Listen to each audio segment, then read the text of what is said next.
Bueno, continuando con nuestro libro de Muerte en la boda de Anna Hawkins, vamos a iniciar lo que es el capítulo. Ya estamos por los capítulos finales. Vamos a iniciar el capítulo 11.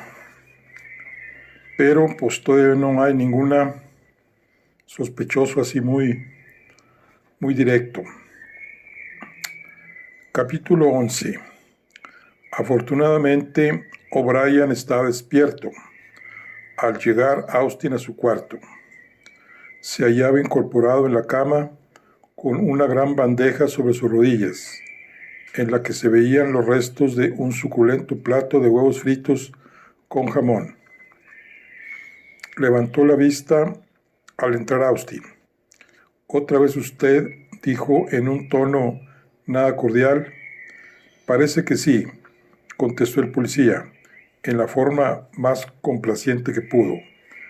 «¿Puede saberse qué es lo que busca usted aquí?» «Un poco más de información». «¿Sobre qué?» «Sobre todo lo que puede referirse a la muerte de Jenny Foster». Larry O'Brien pinchó el último pedazo de huevo que quedaba en el plato, se lo metió en la boca, separó de sí la bandeja, se incorporó aún más, recostándose muellemente sobre las almohadas, y dijo, recalcando las palabras con toda intención: «Pierde usted el tiempo. No tengo nada que decir que no haya dicho ya. No sé quién mató a esa perra ni me importa. Yo no lo hice, pero quien lo hizo merece toda mi simpatía. Tenía que suceder así, y créalo usted o no, yo premiaría al que tuvo tan fausta idea». Fin del parte. Se echó de nuevo hacia atrás, cogió del plato un pedazo de pan tostado y empezó con toda calma a embadurnarlo con mantequilla y un poco de mermelada. «Es maravilloso cómo estos hoteles se las agencian con los racionamientos», dijo en tono de chunga, y siguió masticando unos momentos. Austin separó un montón de ropas que colgaban de una silla y se sentó. Ahí continuó inmóvil y en silencio. «¿Qué pasa?», preguntó O'Brien, con dureza y con la boca llena todavía de pan.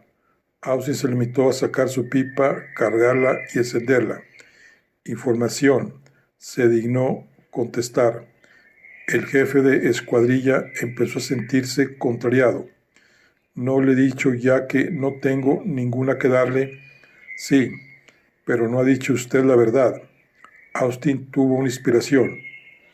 «¿Quiere usted decir, por un casual, que he mentido?» «Exactamente». «Maldito. Cuidado.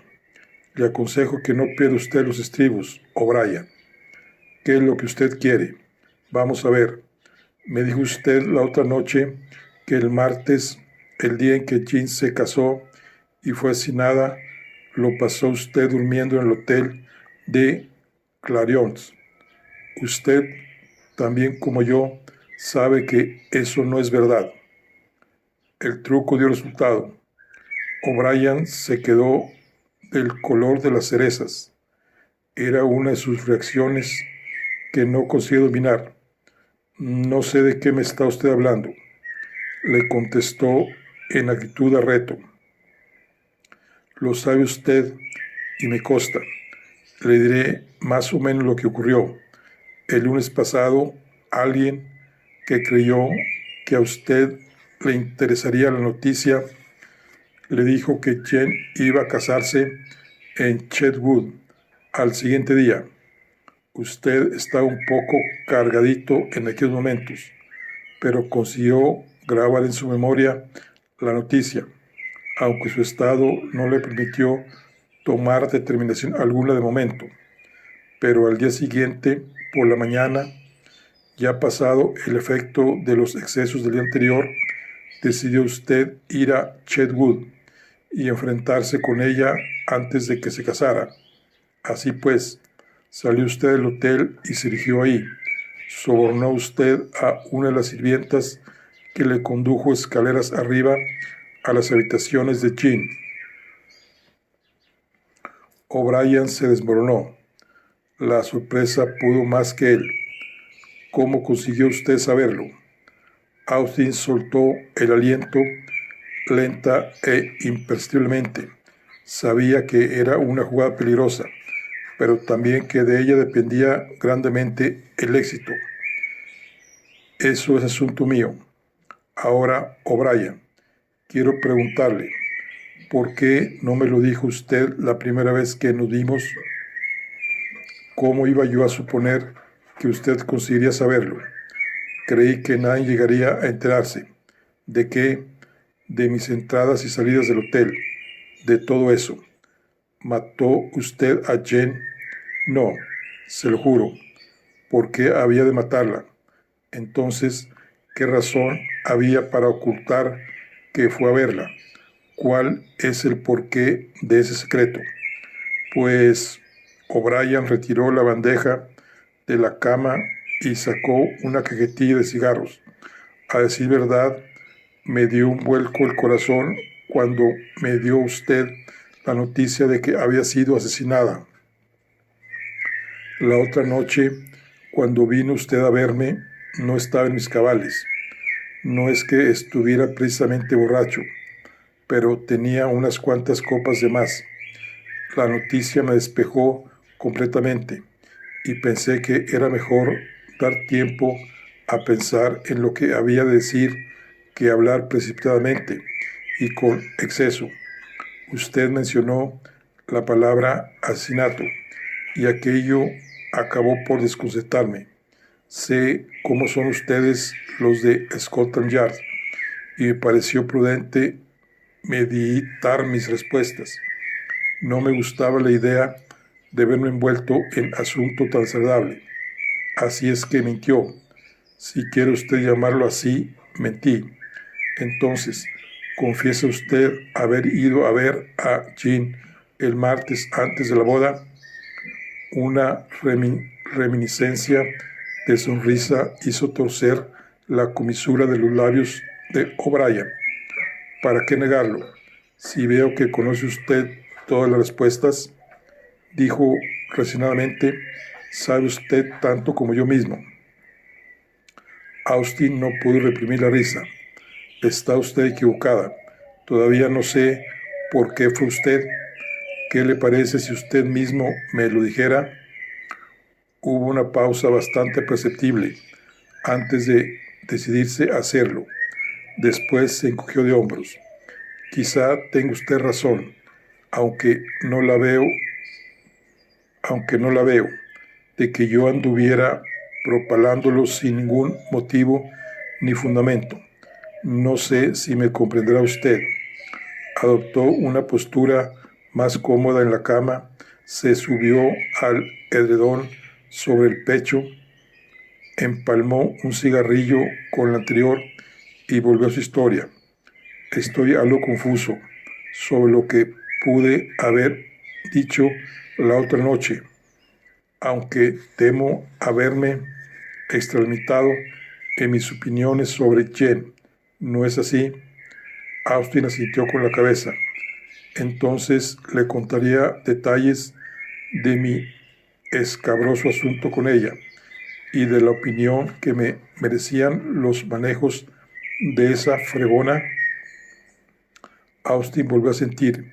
Bien, entonces he aquí. Me temo que todo lo que sigue es algo personal, pero no podría usted comprenderlo enteramente a menos de conocer ciertos detalles. Estuve prisionero en Italia una pequeña temporada. ¿Lo sabía usted? Sí. Cuando se está preso, tiene uno tiempo de pensar en muchas cosas.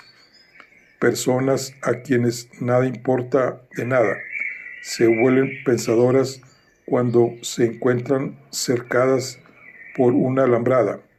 Empecé a dar vueltas a muchas de mis ideas y a pensar especialmente en Jean, en lo malo que era y en el trato que había dado a algunos de mis amigos, y decidí que si alguna vez lograba evadirme, no dejaría de hacerles saber exactamente lo que yo pensaba de ella. ¿Qué pudo motivar esa determinación en mí? No lo sé, pero lo cierto es que no podía quitarme la cabeza. Después conseguí escaparme del campo donde estábamos concentrados y no volví a pensar en ello. Al llegar a Inglaterra, no tuve otro pensamiento que el de volver a estos lugares y verme de nuevo entre mis amigos y compañeros. El lunes por la noche tuvimos una pequeña fiesta y uno de los muchachos que seguramente conocía mis relaciones con Jenny me preguntó si estaba enterado de que iba a contraer matrimonio al día siguiente. Se detuvo unos momentos para encender un nuevo cigarrillo. ¿Qué hora es?, preguntó. Austin consultó su reloj. Las 11. Gracias. O'Brien tocó el timbre que colgaba en la cabecera de la cama. Volvió a arreglar una almohada tras su espalda y se quedó mirando a Austin. ¿Se aburre usted? Todo lo contrario. O'Brien sonrió. He de reconocer que celebramos aquella noche mi vuelta y que bebí quizá con exceso.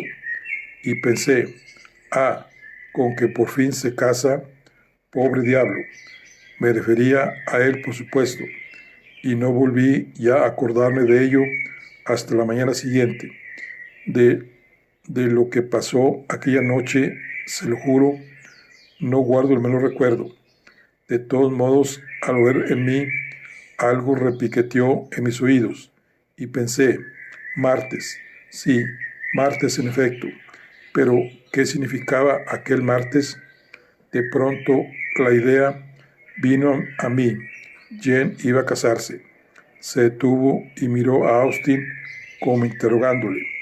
No sé si sabrá usted lo que es estar como yo estuve en la noche del lunes, pero si ha estado así, sabrá usted que a veces se levanta uno a la mañana siguiente con la sensación de un ligero atontamiento y sin ningún recuerdo. Austin había sido también joven y movió la cabeza comprensivamente. Recordó algunos de sus disfrutes de permiso en el Cairo durante la guerra anterior, los despilfarros, la camaradería, todo cuando O'Brien estaba mencionando le era sobradamente conocido. Bueno, pues eso es lo que me pasó. Continuó. No recordaba nada con claridad, pero una idea fija se aferró a mi mente, que fue la de ver a Jen antes de que se casara. Todos aquellos pensamientos madurados en Italia volvieron a mí con fuerza, y no me detuve esta vez a considerarlos. Eran como pedazos de un rompecabezas que sin un esfuerzo fueran colocándose en su debido lugar. Todo lo que recordaba era que había de ver a Jen y que ésta oyera 4 o 5 cosas que yo tenía que decir. Así pues, me decidí a hacerlo.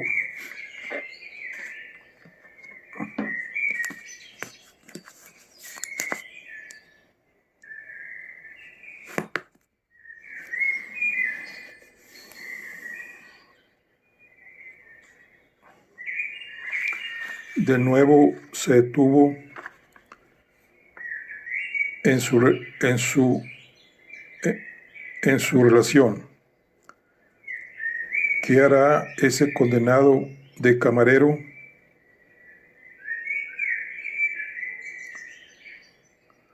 Volvió a tocar el timbre y pareció recaer en meditación. Siga usted, rogó Austin.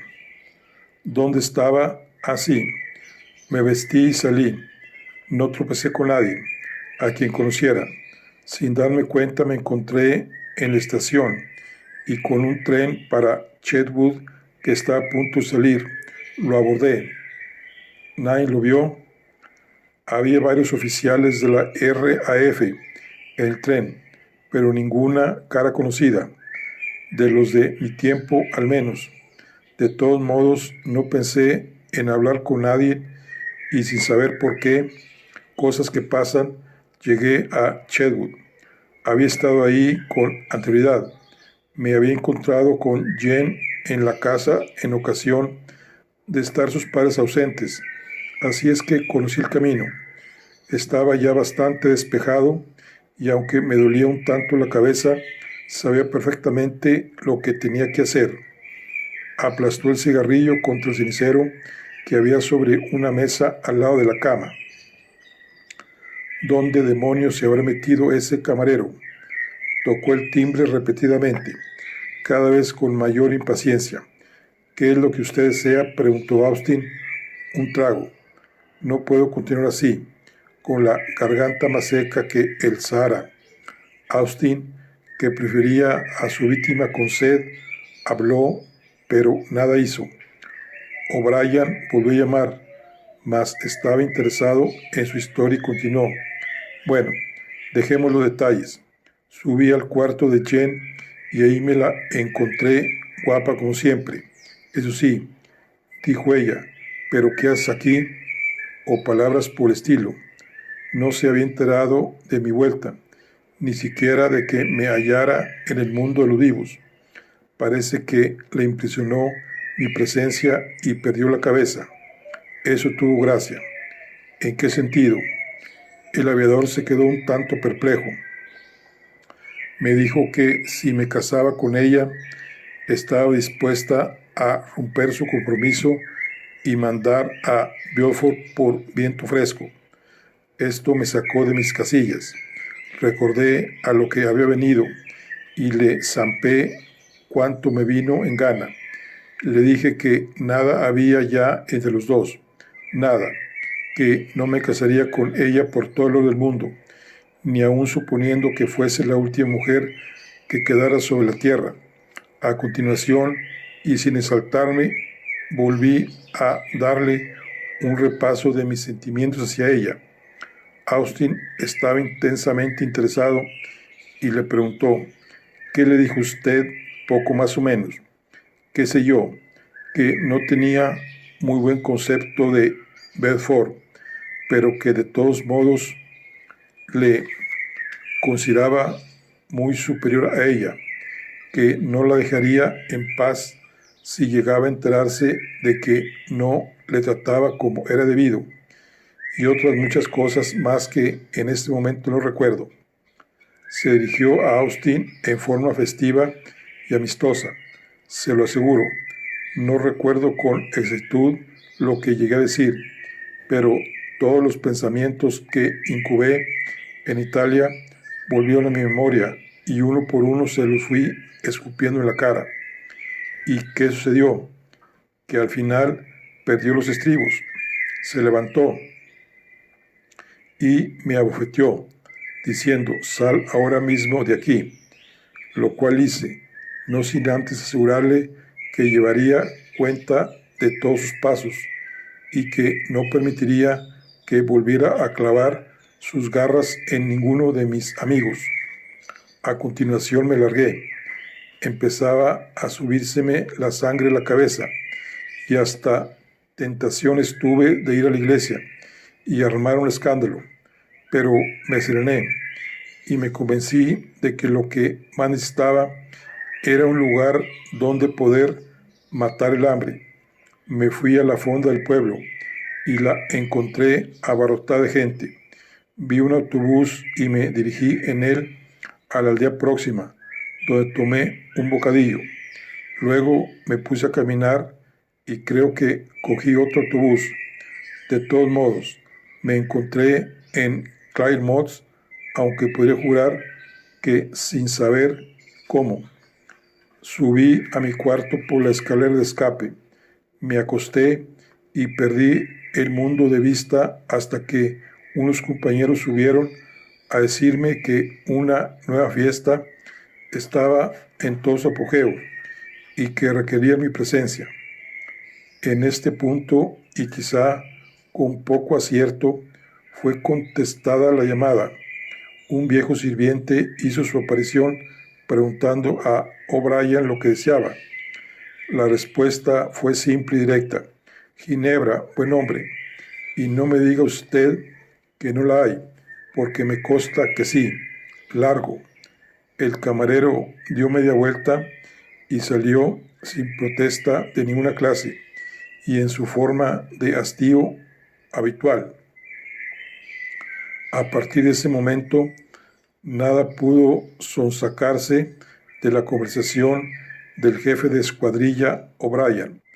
Había hecho su aportación y no estaba dispuesto a seguir hablando. Austin tuvo naturalmente que seguir interrogándolo, pero sin ningún resultado satisfactorio. Todos los datos los fue clasificando a medida que el tren avanzaba en dirección a Chetwood. Cogió el de las 3:10 y se sentó en el mismo compartimiento que Andrea, pero nada interesante encontró esta en compañía en todo el tiempo que duró el trayecto. Se encontraron en la estación de Londres, pero a la primera mirada comprendió Andrea que su atención esta vez no estaría concentrada en ella. ¿Mucho trabajo?, preguntó esta. Mucho.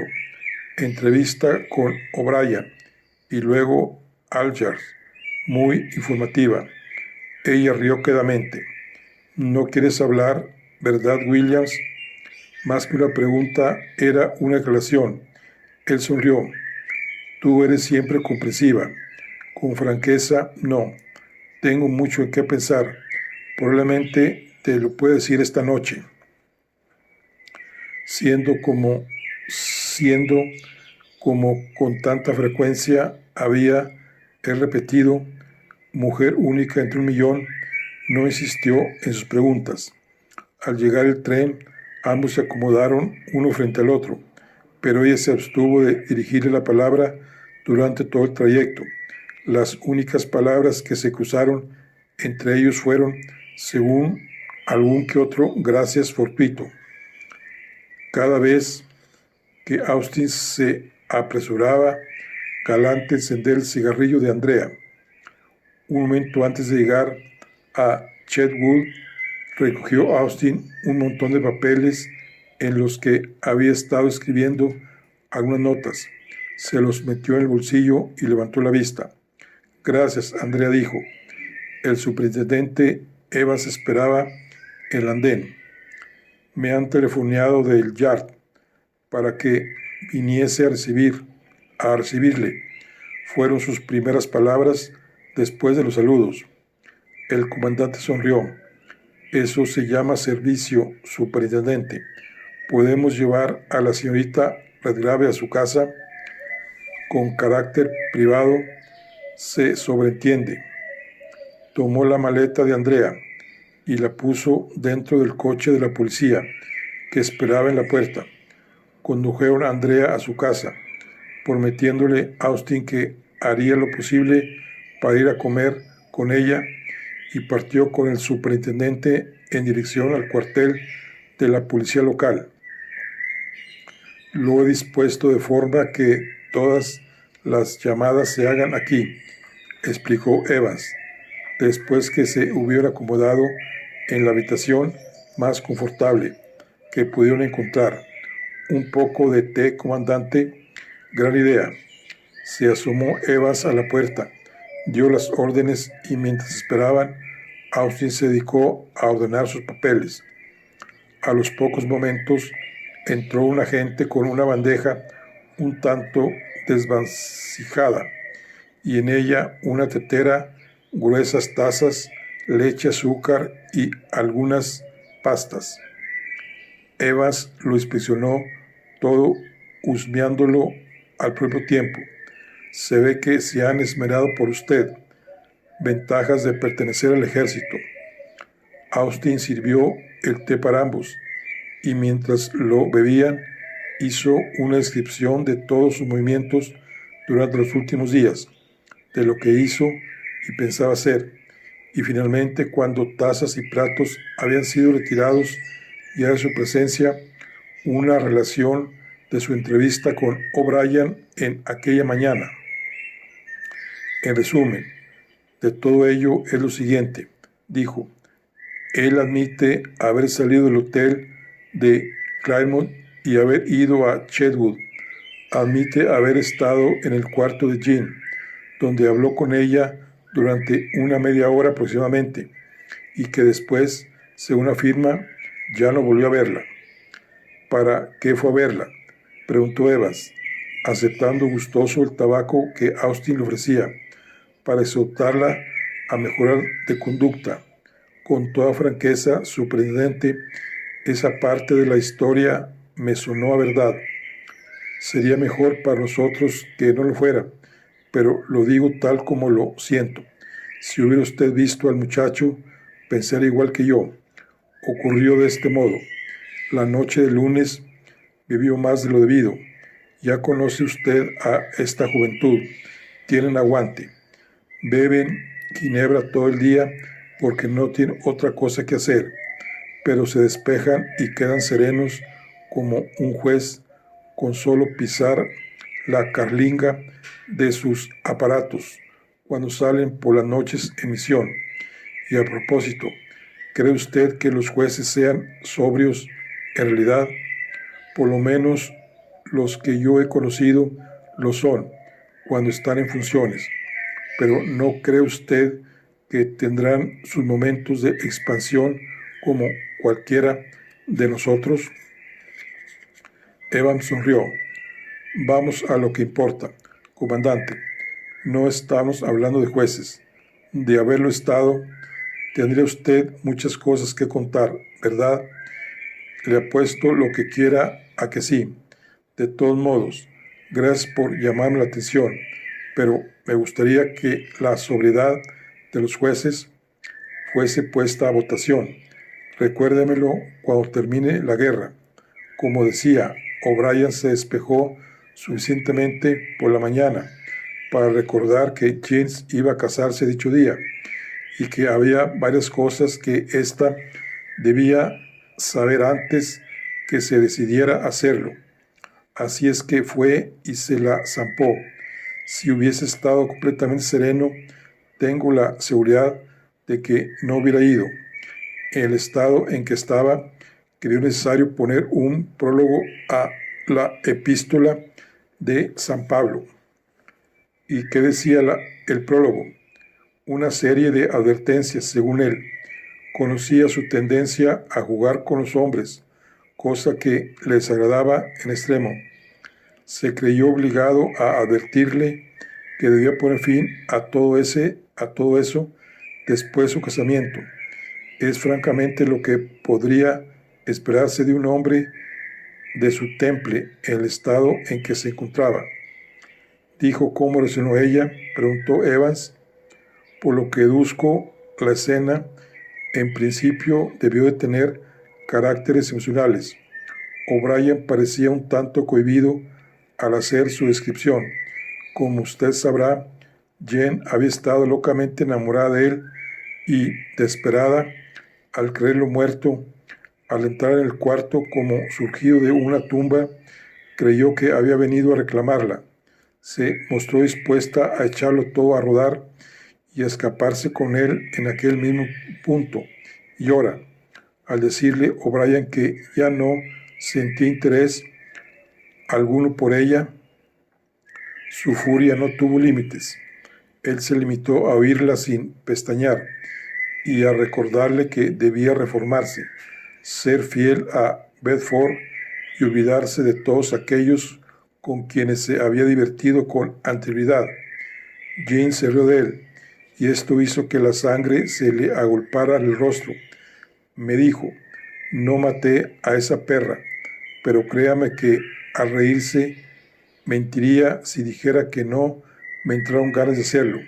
Sin embargo, se contuvo. Todos sabemos que la muerte ocurrió después de la boda, por lo que podemos aceptar parte de la historia como cierta. Se limitó a reiterarle su advertencia y después se marchó, saliendo como había entrado, por la escalera de servicio sin ser visto por alguien. Todo esto es posible y hasta si se quiere, probable. A esa hora toda la servidumbre estaría atareada en preparar la fiesta, pero no hay garantía de que no se escondiera en alguna parte y volviese después de la boda y la cenara, objetó Evans. Absolutamente ninguna. En lo que se refiere a tiempo, lo tuvo sobrado para haberlo hecho con facilidad y con motivo para ello. Exactamente. Usted lo dice. Según su versión, al salir de la casa, comprendió lo tonto que había sido al permitir que ella consiguiera sacarle de sus casillas y decidió no volverse a acordar ni del santo de su nombre. Sin embargo, no tenemos sobre esto más que su palabra. Su historia refiere que empezó a sentirse inconmensurablemente mejor y que lo único que necesitaba en aquel momento era un poco de alimento. Se dirigió al hotel de Chetwood. Lo vio abarrotado de gente que había venido para asistir a la boda y pasó de largo. Tomó un autobús para la próxima villa y ahí entró en una fonda donde le sirvieron de comer y beber. Debido a su temperamento, a los excesos de la noche anterior y a lo que bebió durante la comida, volvió a sentir los efectos del alcohol y no recuerda cómo regresó a Claremont. Esa es su historia. Evans sacó su pipa y reflexionó. ¿Usted la cree, comandante? Austin pensó unos momentos antes de contestar. Mantengo un criterio abierto, pero no dejo de comprender que existen muchas lagunas para que podamos aceptarla como criterio cierto. Debemos confrontarla ahora a que entró en dicha fonda, si en realidad estuvo, y la hora en que salió, a menos que podamos establecer que de ahí se dirigiera directamente a Claremont. Tenemos que aceptar, como usted sugirió, que pudo haber vuelto a Chetwood y haber matado a Jenny después de la boda. Con todo ello, y según usted afirma, ha podido estar en su cuarto del hotel de Claremont a las 6 de aquella misma tarde.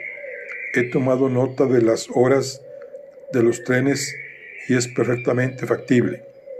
Nadie le vio en el tren en ningún momento, por lo que he podido deducir, no. Ya he telefoneado, pero de todos modos, designe usted un hombre para esa cuestión. Las pesquisas personales suelen dar resultados más satisfactorios. Evans refunfuñó. Logró una descripción de O'Brien y se dirigió a la antesala, donde Austin le oyó dar algunas órdenes. Volvió enseguida y se desplomó con un suspiro en la silla. ¿Y qué es ahora lo inmediato, comandante?, preguntó. No tengo todavía ninguna seguridad, contestó Austin lentamente, lo cual quiere decir que si O'Brien mismo no mató a Jan, tiene al menos idea de quién pudo haberlo hecho y qué es lo que le hace pensar así. Lo que no dijo ni quiso decir. Se detuvo unos momentos y luego miró hacia arriba hondamente preocupado. O'Brien es, en casi todos sus aspectos, un ingenuo superintendente. No es ducho en el arte de la fineza, ni en el de disimular que está ocultando algo. Suelta inadvertidamente cierta cantidad de información y cuando de repente se da cuenta de lo que ha dicho y de sus posibles complicaciones, cierra el pico y no hay modo de hacerle hablar una palabra más. De algo en particular, sí, 2 de sus amigos burlados y desplumados por Jen. Se niega terminantemente a revelar sus nombres.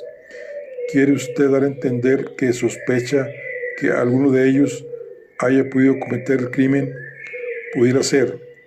Por otra parte, me asalta la siguiente pregunta: ¿qué no podía él, el estado en que se hallaba y con los pensamientos que en su cabeza germinaron en Italia, haber querido vengar a sus amigos?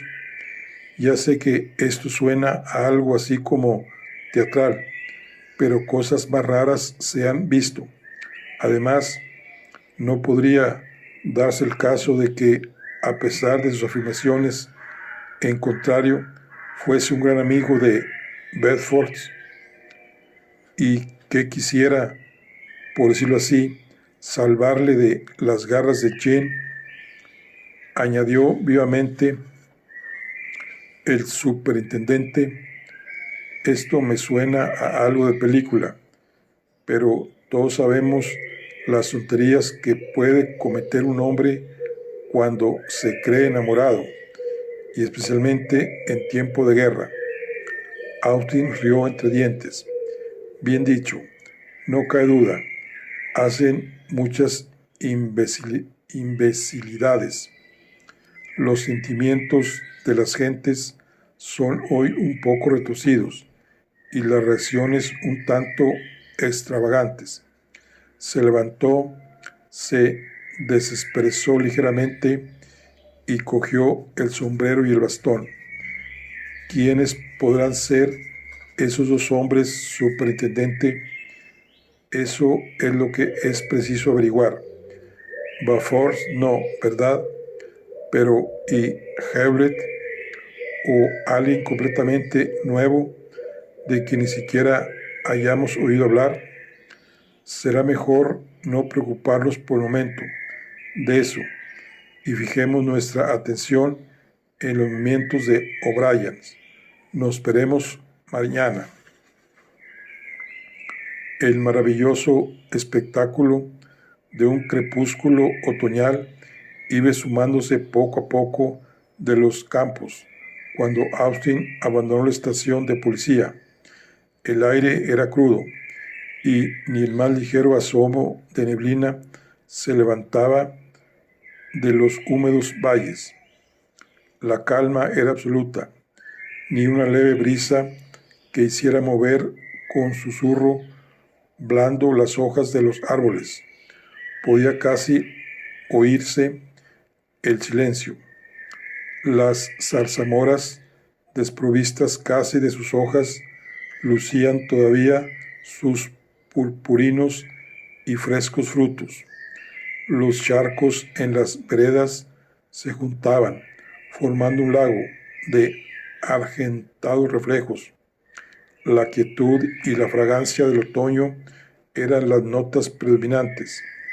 Hasta los pasos se oían amortiguados por la blandura de los caminos. Austin, incapaz de pensar en crímenes en medio de tanta belleza, caminaba sin cesar. Se encontraba rodeado de paz y al decir paz quería significar su adorada Inglaterra. Se pueden construir casas por doquier,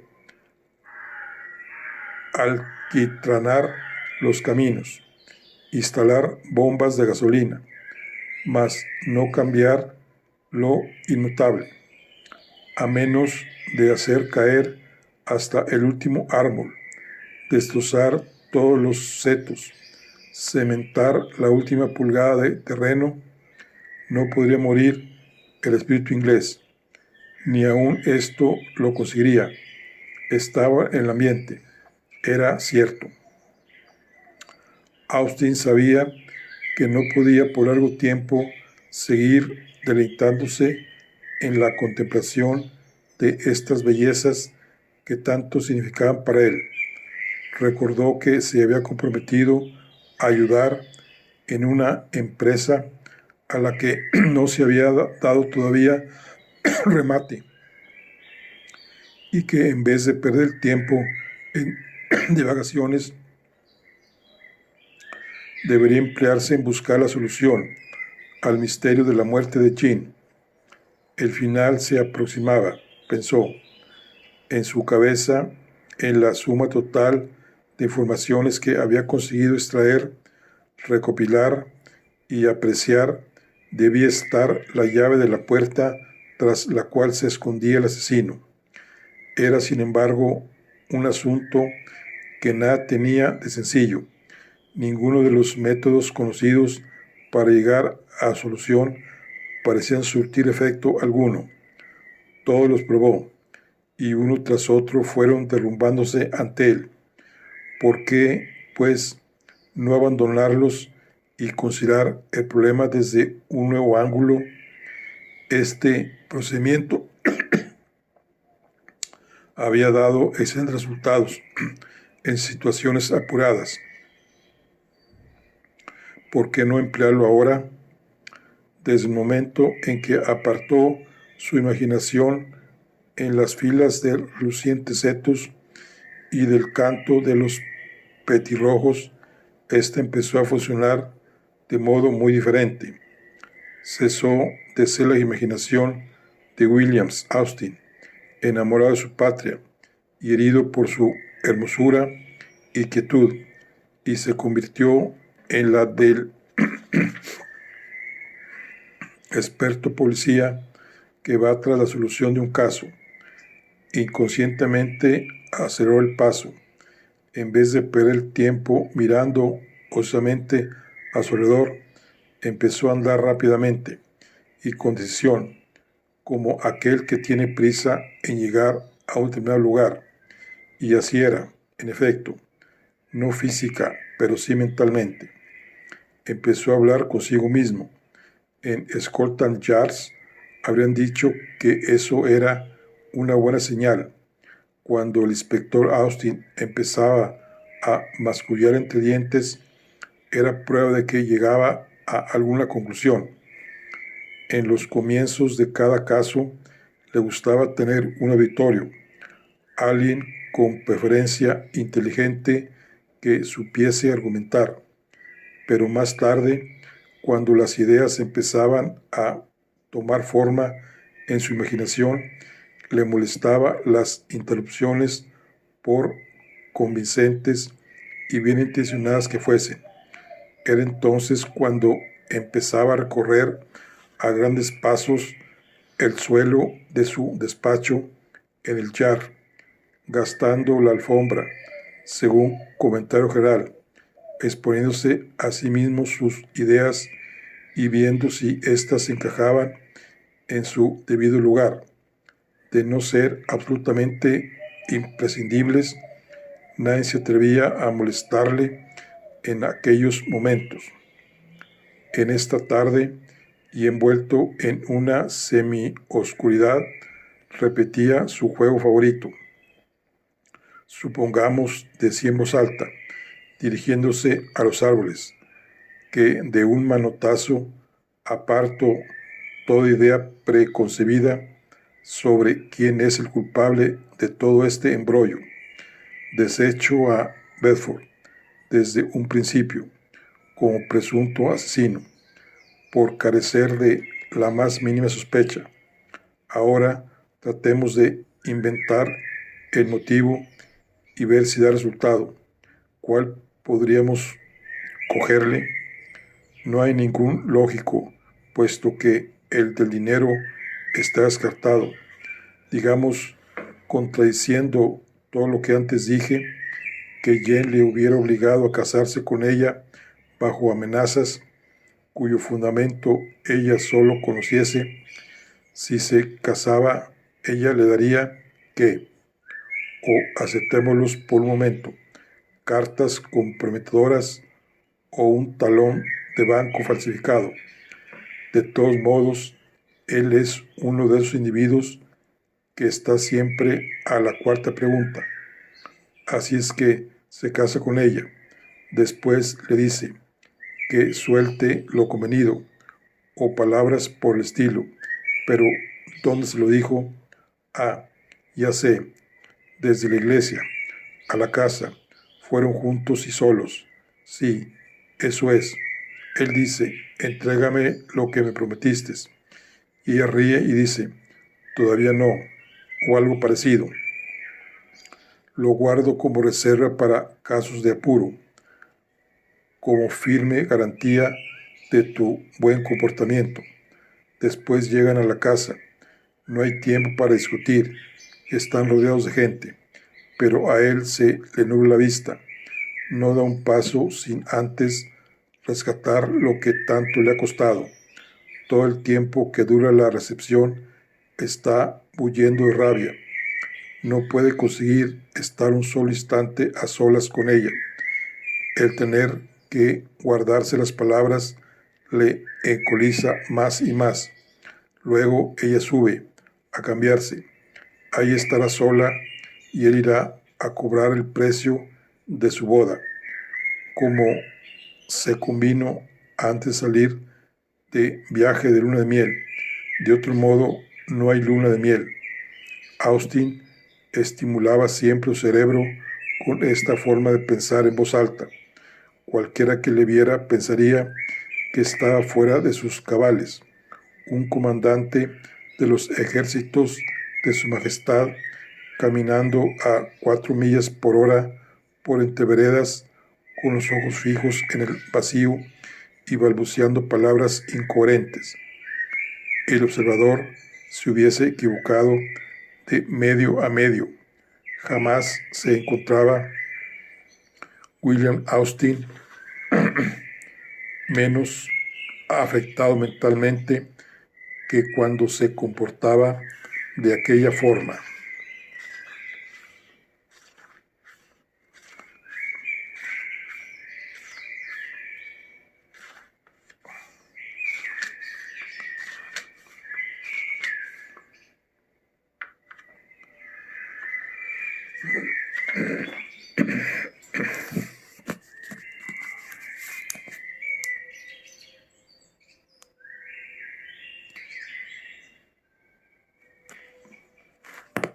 Bueno, aquí concluimos la charla del día de hoy. Nos vemos en la siguiente. Hasta luego.